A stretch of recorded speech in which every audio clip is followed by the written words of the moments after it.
Welcome back. Before we say a single word, our body is already telling a story. It's a silent language we all speak, but few of us have learned to listen to. What if I told you that you could understand what someone is truly feeling even before they speak?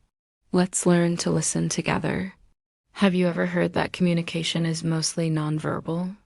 Some studies suggest that as much as 90% of our emotional cues are conveyed not through our words, but through our bodies. It's in the subtle shift of our weight, the slight furrow of our brow, the unconscious tap of a finger. Our posture, our facial expressions, and those fleeting micro movements are like mirrors reflecting our inner emotional world. Think about it. We intuitively know this. When you see a friend with slumped shoulders and a downturned gaze, you don't need them to say, "I'm sad," to know something is wrong. Their body has already communicated it. Let's break this down. Imagine two people in a conversation. One is leaning in slightly with open palms and a relaxed posture, maybe a genuine smile that reaches their eyes. This person's body is screaming, "I'm engaged, I'm open, I'm with you." Their body language creates a bridge, inviting connection. This is what openness looks like. It's a physical manifestation of being present and receptive. When someone feels safe and comfortable, their body relaxes. Their shoulders drop, their limbs are loose, and they're more likely to make and hold eye contact. It's a beautiful, unspoken signal that says, "You're welcome here." Now, picture the opposite. Someone leaning back, arms crossed tightly across their chest, with a tense jaw. This is a defensive stance. Their body is creating a barrier, a physical shield. It can signal discomfort, disagreement, or a feeling of being threatened. But here's where it gets tricky, and this is a key point. We have to be careful about jumping to conclusions. One of the most common misreads in body language is assuming crossed arms always mean anger or opposition. Sometimes a person might cross their arms simply because they're cold or because it's a comfortable, habitual posture for them. They might even be deep in thought, concentrating on what you're saying. Similarly, if someone is quiet, don't automatically assume they're disinterested or bored. They could be an introvert who prefers to listen and process information internally. They might be carefully considering your words, showing a form of respect and deep engagement that is simply quieter. The context is everything. We have to look at the whole picture, not just one isolated gesture. Are their facial expressions also closed off? Are they avoiding eye contact? Is their body angled away from you? These clusters of signals give us a much more accurate reading than a single isolated cue. So why does all of this matter? Why should we invest time in learning this silent language?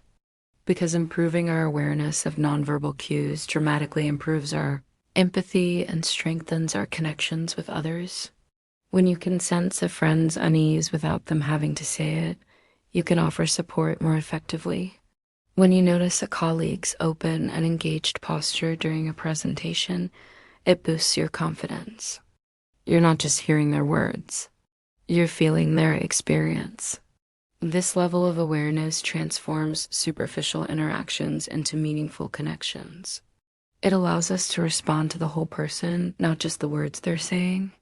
It's about building a rapport that goes beyond the surface, creating a space where people feel truly seen and understood. Think about your own interactions over the next few days. Start by just observing. Don't try to interpret right away, just notice. Notice how people stand when they're waiting for coffee.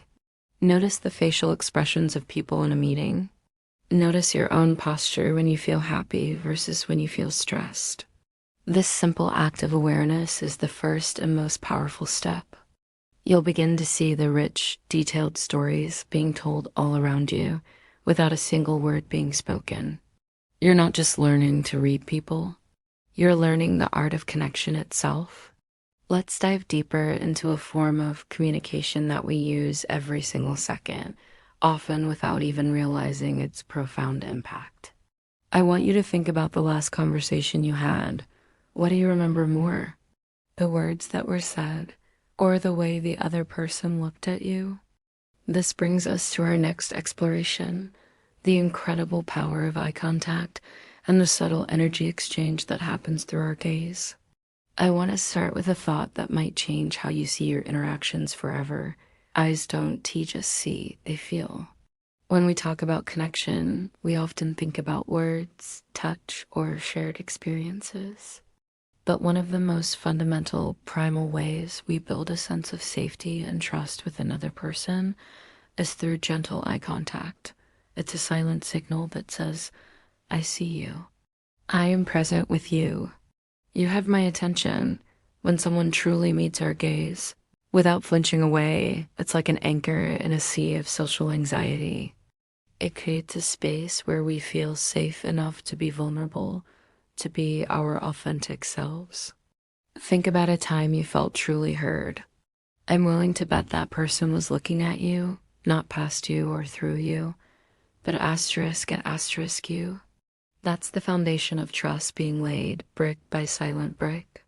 It tells our nervous system, this person is not a threat. You can relax. But here's where it gets tricky. There's a grand canyon of difference between a connecting gaze and an uncomfortable stare. Have you ever been on the receiving end of a stare? It feels invasive, almost aggressive. It triggers our fight or flight response because it feels like we're being scrutinized or sized up. The key to powerful, positive eye contact is understanding its natural rhythm. It's a dance. It's not about locking eyes and having a staring contest. Natural, comfortable eye contact flows. You meet their gaze. You hold it for a few seconds long enough to register their eye color, perhaps, and then you might briefly glance away, maybe to gather a thought, and then you return. It's this gentle rhythm of connection and release that feels human and reassuring. It's not about forcing it. It's about allowing it to happen. Think of it like a soft handshake, not a death grip. The goal is to make the other person feel seen, not inspected. Let's get into the psychology behind this. Where you focus your eyes, you focus your attention. And where you focus your attention, you are communicating respect. When you're talking to someone and they're constantly looking at their phone or scanning the room over your shoulder, what message does that send? It says, something else is more important than you right now. It's a subtle but powerful form of disrespect. Conversely, when you give someone your undivided visual attention, you are non-verbally screaming, what you are saying matters to me. Asterisk, you asterisk matter to me. This is one of the most generous gifts you can give someone in a conversation. It validates their existence and their contribution. It elevates the entire interaction from a simple exchange of information to a genuine moment of human connection. It's the difference between hearing and truly listening. Now, it's incredibly important to acknowledge that the rules of eye contact are not universal. They are deeply influenced by culture and individual comfort levels. In some Western cultures, direct eye contact is a sign of honesty and confidence. But in many Asian and Middle Eastern cultures, prolonged eye contact, especially with elders or figures of authority, can be seen as disrespectful or challenging. Similarly, neurodivergent individuals or people who are naturally shy or have experienced trauma may find direct eye contact overwhelming or even painful. So the lesson here isn't to force a certain type of gaze on everyone. The real skill is in calibration and reading the other person's cues. Are they comfortably meeting your gaze, or are they frequently looking away? Pay attention to their body language.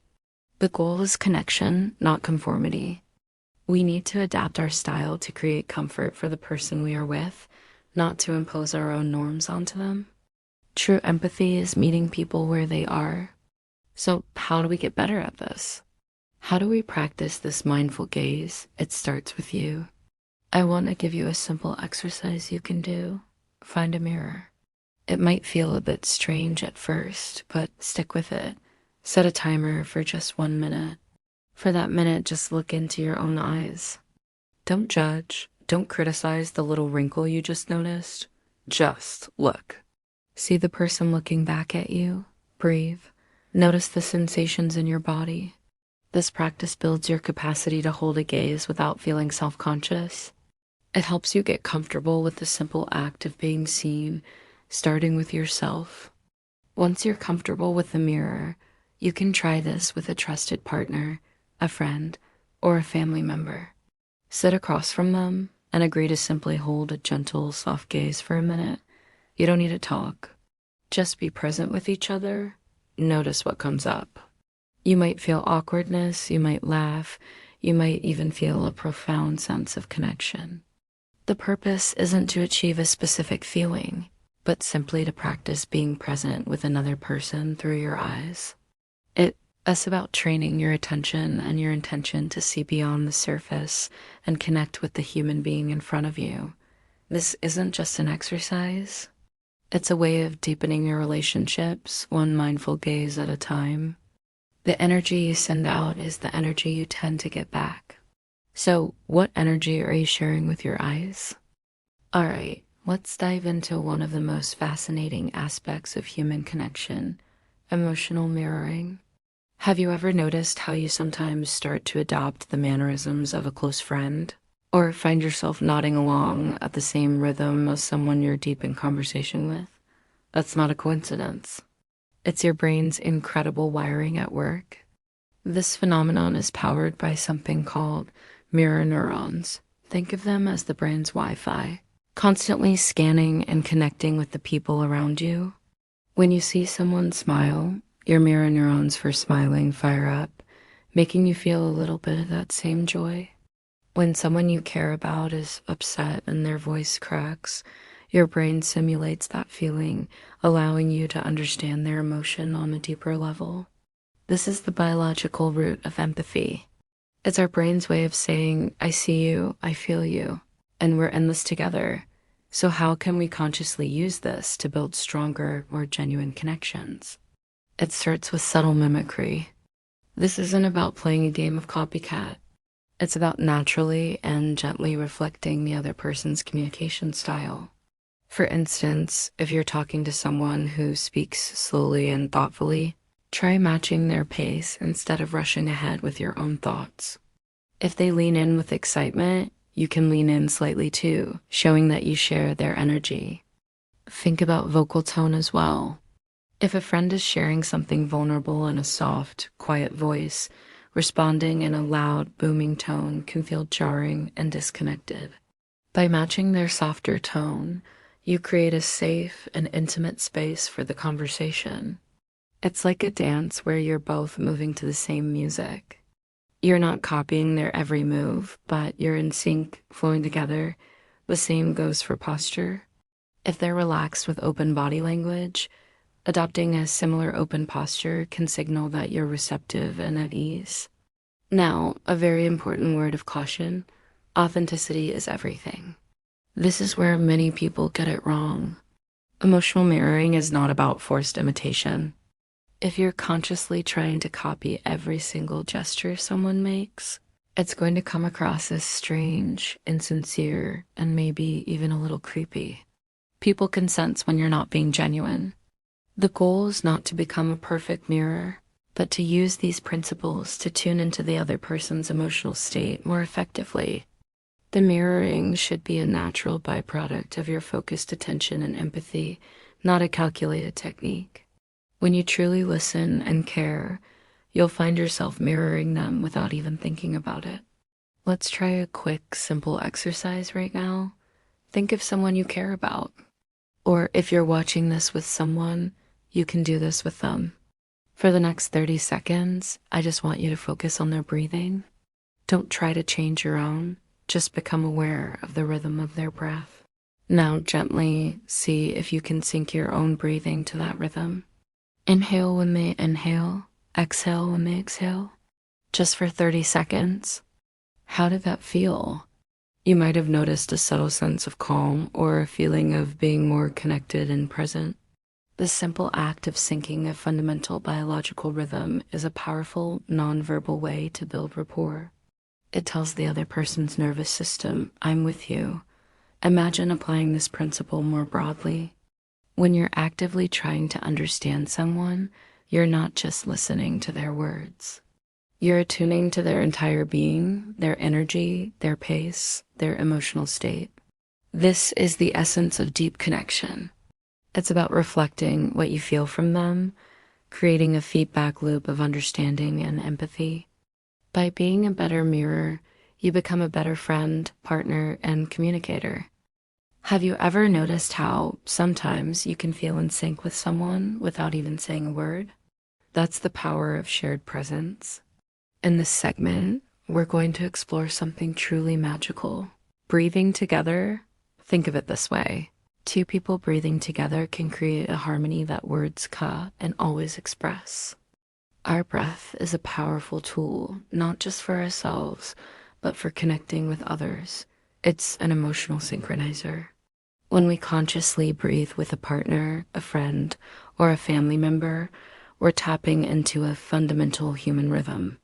This shared rhythm can instantly lower tension and melt away anxiety, creating a beautiful sense of shared calm. Let's try a simple co-breathing exercise. Find a comfortable position, either sitting back to back or facing each other. If you're facing one another, you might gently place a hand on each other's heart or hold hands, but only if that feels comfortable and right for both of you. The key here is awareness of personal space and mutual consent. Never proceed if someone feels hesitant. The goal is connection, not discomfort. Now, close your eyes. One person starts by taking a slow, deep breath in and a long, gentle breath out. The other person listens and watches, and on the next cycle, they begin to match that rhythm. Inhale together and exhale together. Don't force it. Just allow your breaths to naturally fall into a shared pattern. Feel the gentle rise and fall. Notice how the air in the room seems to quiet down, how the space between you becomes filled with a silent understanding. This isn't about perfection. It's about the intention to connect. As you continue this for a few minutes, you'll likely feel a profound sense of peace settle over you. This is your nervous systems communicating, telling each other, you're safe. I'm here with you.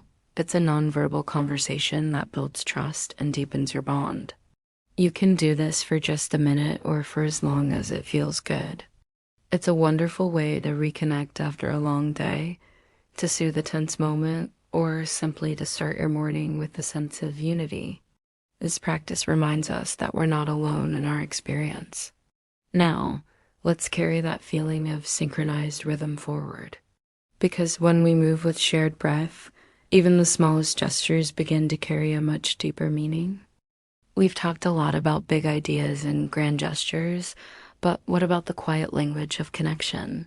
Sometimes the most profound comfort speaks through the smallest touch or gesture.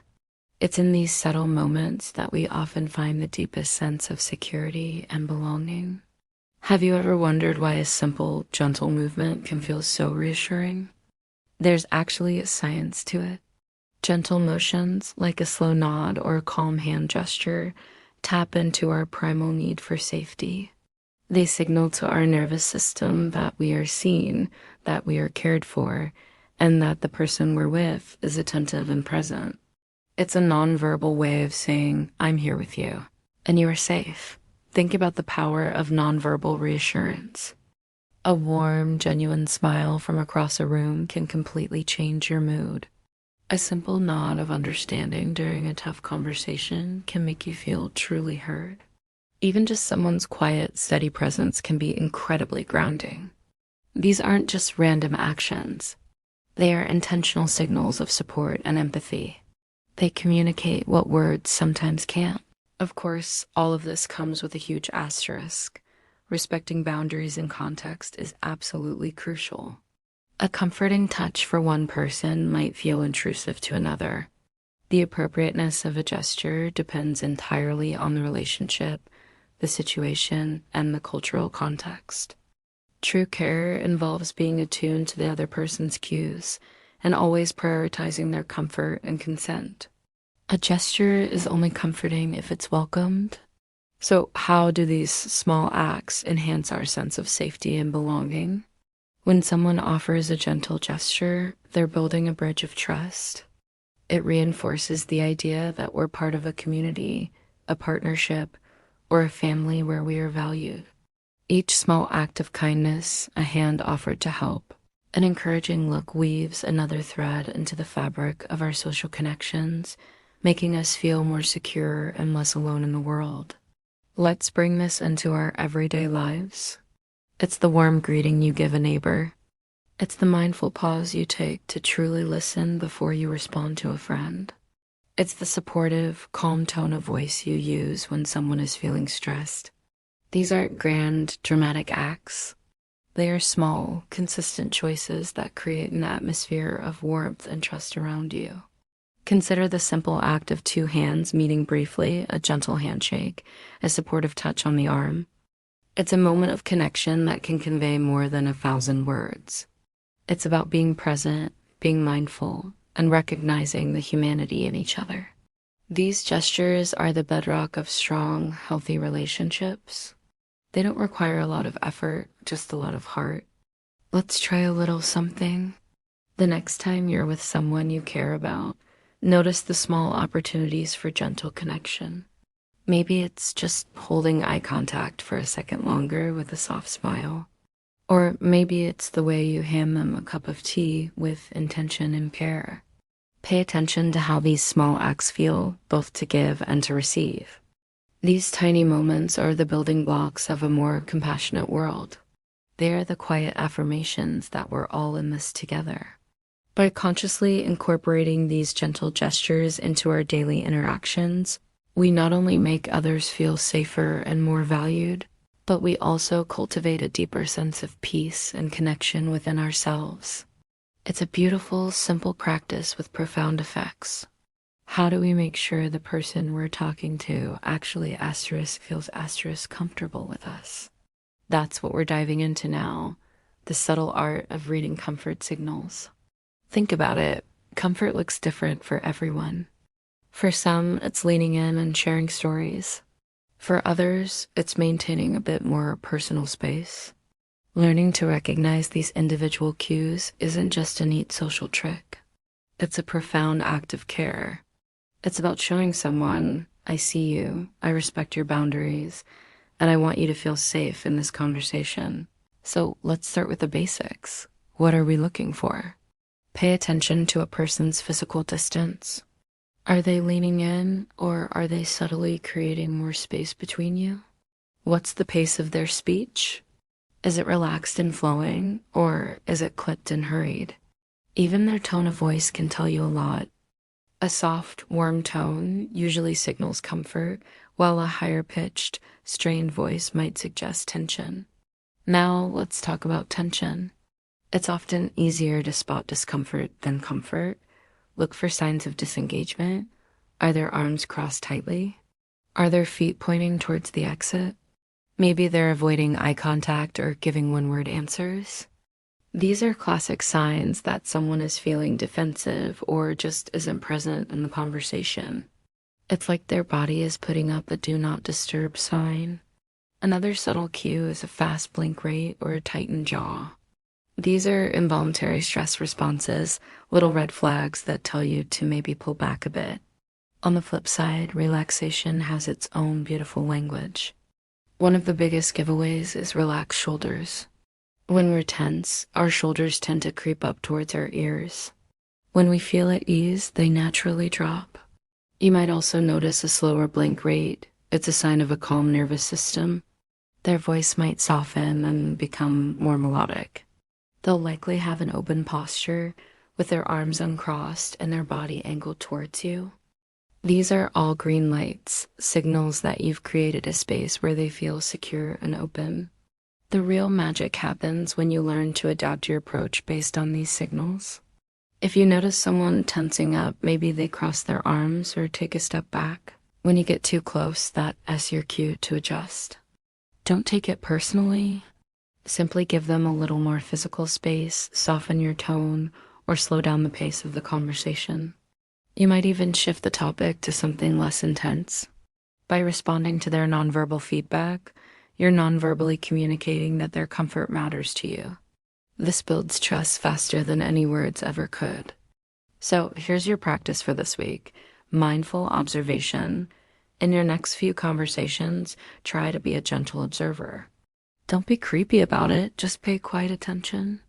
In a low-stakes chat with a barista or a coworker, notice their posture. Are their shoulders relaxed? What's their blink rate like? Just observe without judgment. The goal isn't to analyze or figure them out, but simply to become more aware of the subtle dance of human interaction. The more you practice, the more intuitive it will become. You'll start to naturally adjust your own energy to help others feel at ease, creating stronger, more genuine connections.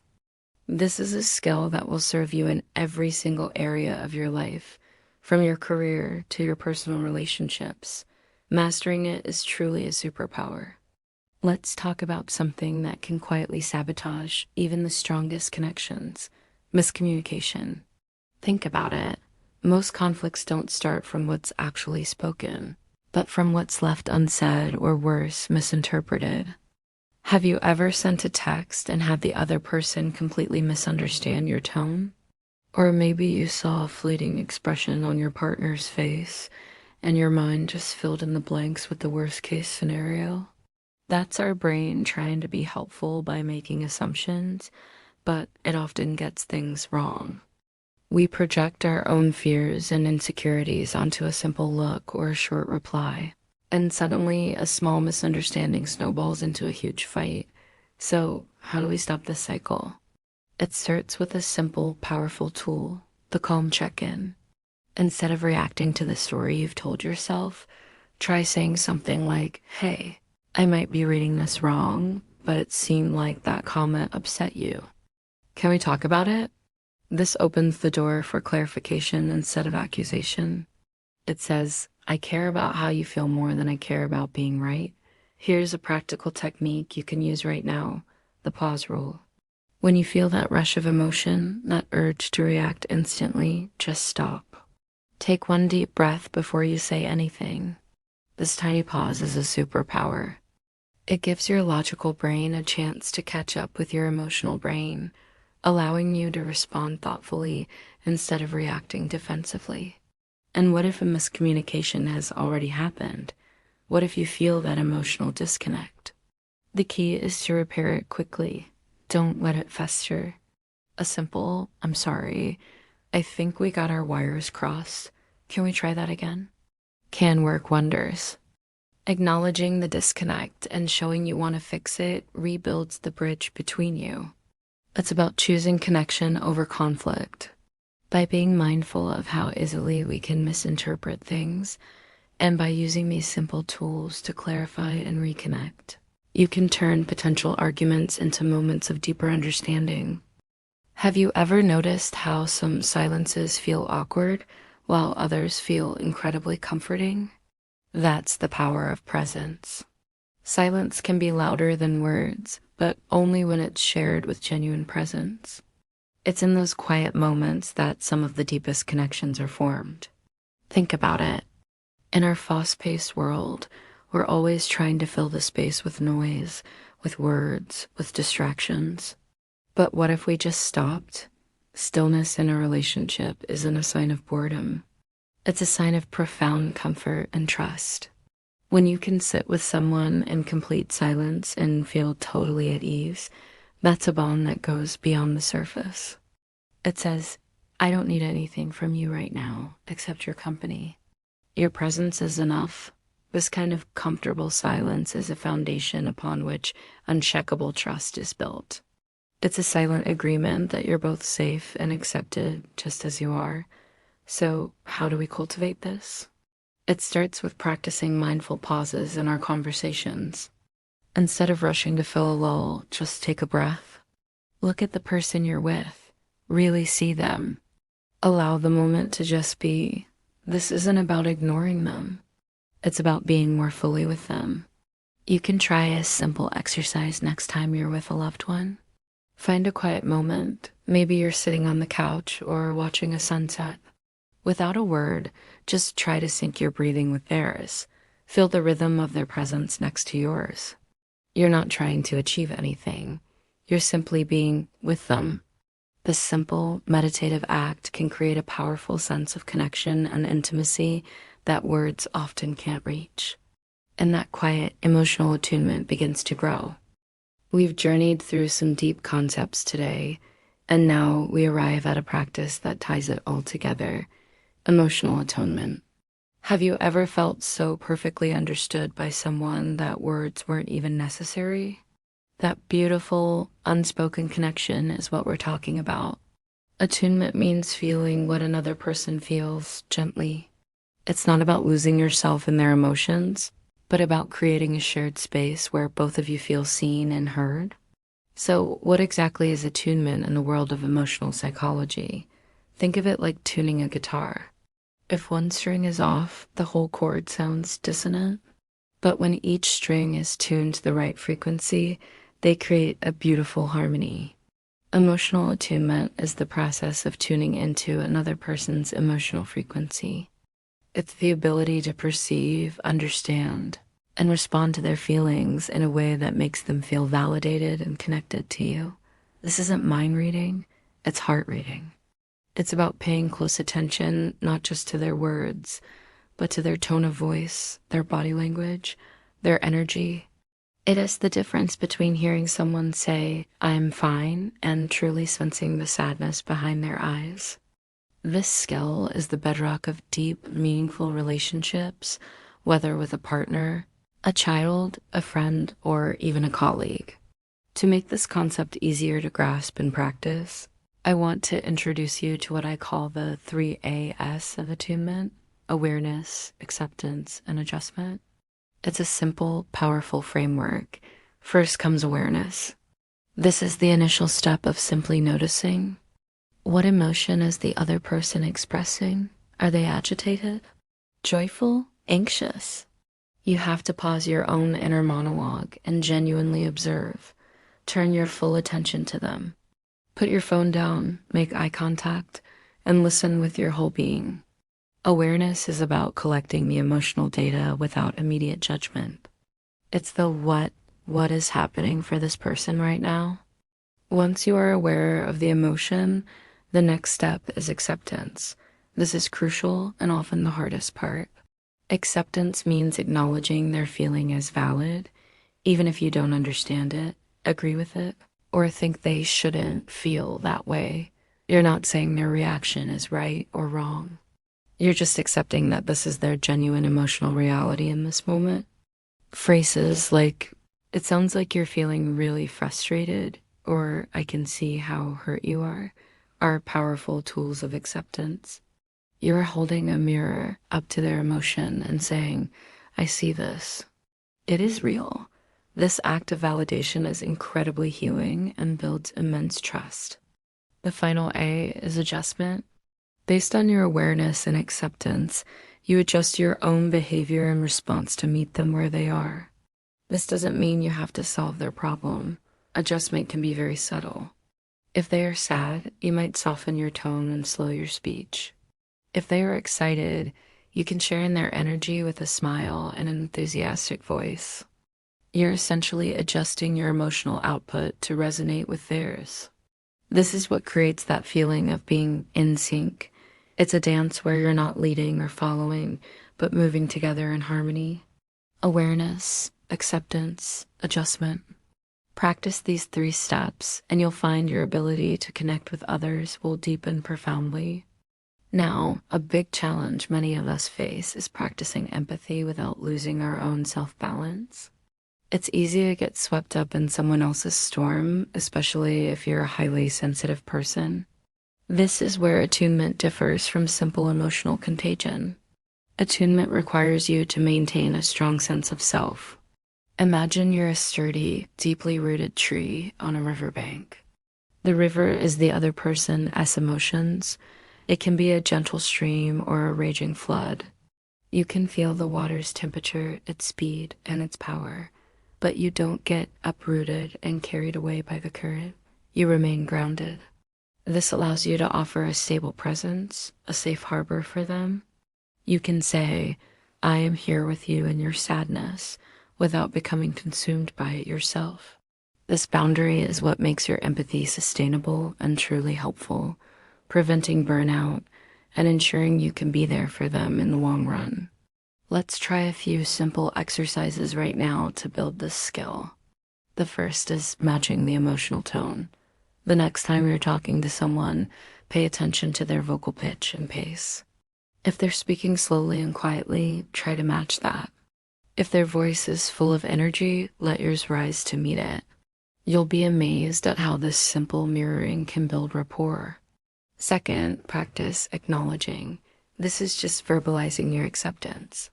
Use phrases like, that sounds incredibly difficult, or I can hear the excitement in your voice.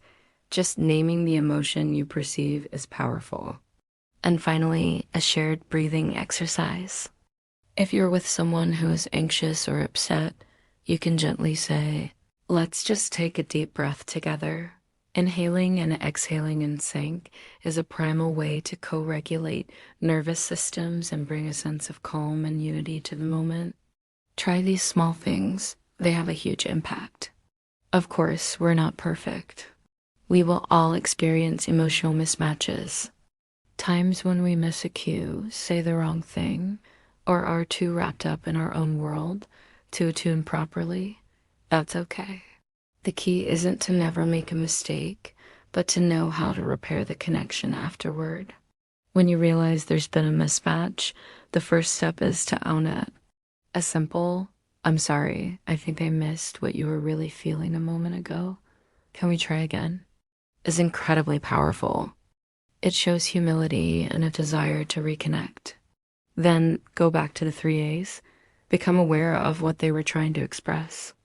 Accept their feeling, perhaps even the hurt caused by the mismatch, and then adjust your response to be more in tune. Rebuilding connection is about circling back with sincerity and trying again. Every successful repair actually strengthens the bond more than if the mismatch had never happened. It proves that the relationship is resilient and can handle imperfection. We've journeyed through the subtle world of nonverbal communication, but how do we carry this wisdom off the screen and into our lives?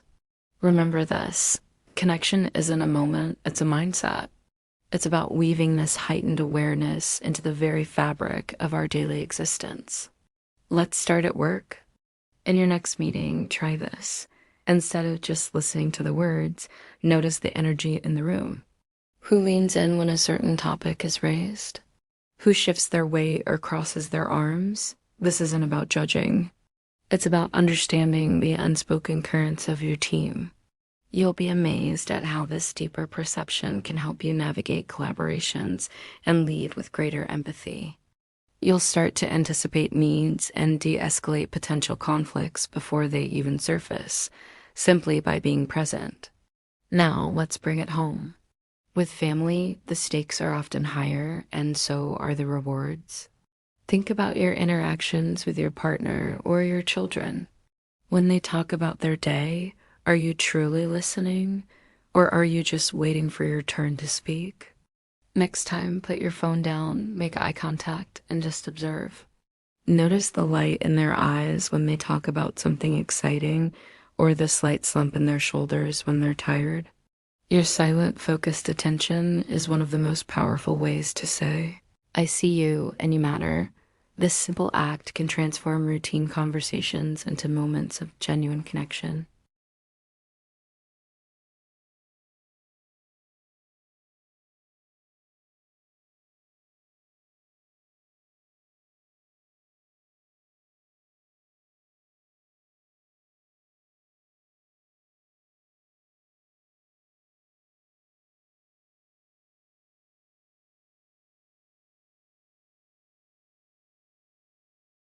Noticing a friend's furrowed brow might prompt you to ask, is everything okay? Long before they ever voice their concerns. To make this a consistent practice, let's talk about mindful routines. How you start and end your day can set the tone for everything in between. Let's try a morning presence routine.